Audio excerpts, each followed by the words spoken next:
मनीष सेवक छुई देले नर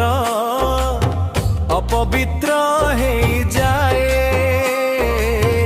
अन्य सेव माइसरानंदी करी खाए विधान बड़ विचित्र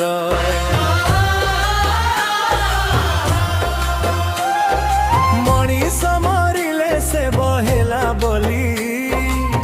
घरु करंती बाहर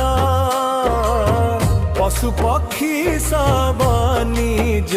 घरे आनी रांधी करंती आहार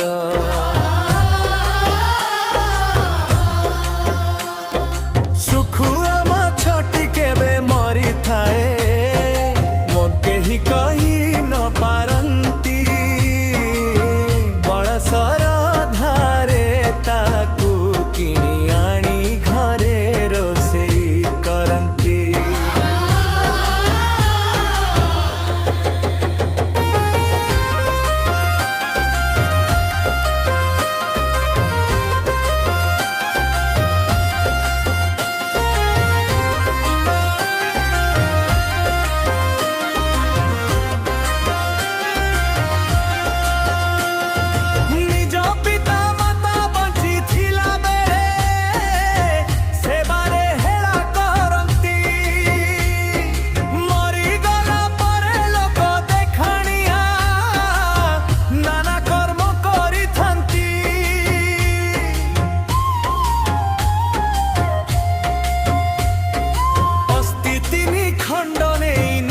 जले